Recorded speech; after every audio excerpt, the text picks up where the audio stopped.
जी, मुस्लिम पक्ष के लिए कोर्ट ने कहा है कि अगर वो अल्टरनेट लैंड लेना चाहते हैं तो वक्फ बोर्ड की तरफ से या मौलाना कमालुद्दीन की तरफ से या कोई और उनका जो उनके अधिकारों को रिप्रेजेंट कर सकता है वो सरकार को इसके लिए रिप्रेजेंटेशन देगा और उनको अल्टरनेट लैंड देने के लिए सरकार कंसिडर करेगी। जहां तक ऑपरेटिव पोर्शन का सवाल है, थोड़ा फर्क तो है ही है, क्योंकि वो टाइटल सूट था और ये रिट पिटिशन है। यहाँ पे आपको ये बात समझने की जरूरत है कि हिंदू समाज के लोगों को टाइटल नहीं मिला और टाइटल किसी ने मांगा भी नहीं था।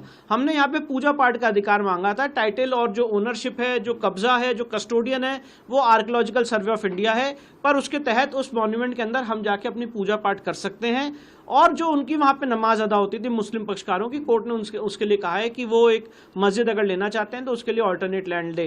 तो राम मंदिर से थोड़ा बहुत मिलता जुलता है, पर अगर लीगल पार्लेंस में बात करें तो बहुत सारी इसमें भिन्नताएं भी हैं। सर, मुस्लिम पक्ष ने धार कोर्ट में भी सिविल सूट लगाया था जी, उसका कोई देखिए औचित्य नहीं होता है, क्योंकि सिविल सूट से आप हाई कोर्ट की प्रोसीडिंग्स को बाधित नहीं कर सकते, ना प्रतिबंधित होती हैं। ये रिट जुडिक्शन है और इसमें जो आर्कियोलॉजिकल सर्वे ऑफ इंडिया का एक्शन था 7 अप्रैल 2003 का, वो अंडर चैलेंज था। इसलिए सिविल सूट फाइल करने से हाई कोर्ट की जो अधिकार है, हाई कोर्ट की जो पावर्स हैं, वो खत्म नहीं होती। मुस्लिम पक्ष ने फैसला आने से पहले कहा था कि अगर उनके खिलाफ फैसला आता है तो वो सुप्रीम कोर्ट या बिल्कुल सुप्रीम कोर्ट वो जाएं, उनका अधिकार है और सुप्रीम कोर्ट में उनका स्वागत हम लोग भी वहां पे करेंगे और वहां पे हम लोग भी सुप्रीम कोर्ट में मौजूद रहेंगे और अपनी बातें कोर्ट के सामने सुप्रीम कोर्ट में भी तर्क के आधार पर जैसे हाई कोर्ट में रखी वहां पे भी लड़ेंगे। सर, एक आखिरी सवाल पूछ रहा हूँ, इसमें एक क्या मुख्य चीज थी जिस पर हाई कोर्ट ने ये फैसला पूरा किया? सबसे इंपॉर्टेंट इसमें जो केंद्र बिंदु बना और जो हाई कोर्ट ने आज जजमेंट प्रोनाउंस किया, उसमें हाई कोर्ट ने बात कही कि जो आर्कियोलॉजिकल सर्वे की रिपोर्ट है और एएसआई एक साइंस है जो राम मंदिर के केस में भी होल्ड की गई है, और एएसआई ने अपनी रिपोर्ट में स्पष्ट किया है कि ये पूरी जगह एक हिंदू मंदिर का परिसर रहा है। तो इस फैसले का बहुत बड़ा आधार जो एएसआई का हमने पूरा सर्वे कराया था 98 डेज का, जो सुप्रीम कोर्ट से भी जो ऑर्डर कटा नहीं, तो वो एक बहुत बड़ा इस पूरे मामले में पहलू रहा, जिसके आधार पे और साथ ही साथ बहुत सारे हमने बुक्स, हिस्टोरिकल रेफरेंसेस का वर्णन भी किया था अपनी बहस के दौरान। तो ये कुल मिला के सारी चीजें आज के फैसले में एक बहुत महत्वपूर्ण बिंदु रही। लेकिन एएसआई के सर्वे को इन्होंने चैलेंज किया था मुस्लिम पक्ष ने, क्योंकि उन्होंने कहा कि मूर्तियों के नीचे सिगरेट पाउच और प्लास्टिक की बोतलें निकली जो उस जमाने में नहीं हुआ करती। हाँ, तो उस जो आप जो बात कह रहे हैं उस आर्ग्यूमेंट को कोर्ट ने खारिज कर दिया है।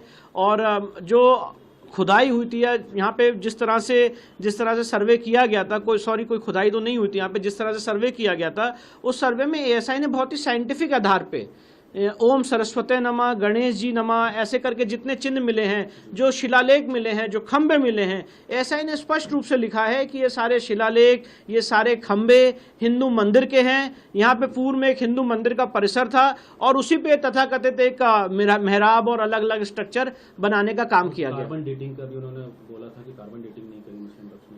हाँ, तो कार्बन डेटिंग तो यहाँ पे देखिए, जिस तरह से पूरा एएसआई का सर्वे हुआ है 98 डेज का, उसकी मैं आपको बताना चाहता हूँ वीडियोग्राफी की गई है और वीडियोग्राफी की गई थी, दोनों पक्षकार वहां पे मौजूद थे और इसलिए एएसआई ने कोई भी ऐसा काम नहीं किया। मैं आपको बताना चाहता हूँ ऑनरेबल सुप्रीम कोर्ट का भी इस मामले में फैसला आया था 21 अप्रैल का, जिसमें सुप्रीम कोर्ट ने कहा था कि आप कोई भी ऐसा काम नहीं करेंगे जिससे इस जगह का चरित्र को बदला जा सके। और एएसआई ने ऑन रिकॉर्ड एफिडेविट भी दिया अपने रिपोर्ट में कि हमने कोई ऐसा काम नहीं किया इस पूरे परिसर में जिससे यहाँ का चरित्र बदले।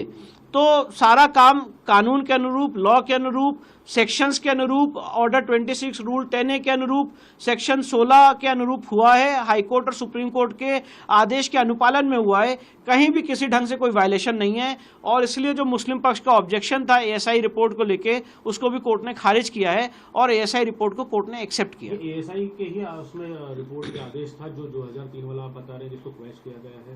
नहीं, जी बिल्कुल, ये एएसआई का ही ऑर्डर था 7 अप्रैल 2003 का नमाज का, जिसको आज हाई कोर्ट ने निरस्त कर दिया। ये क्या था?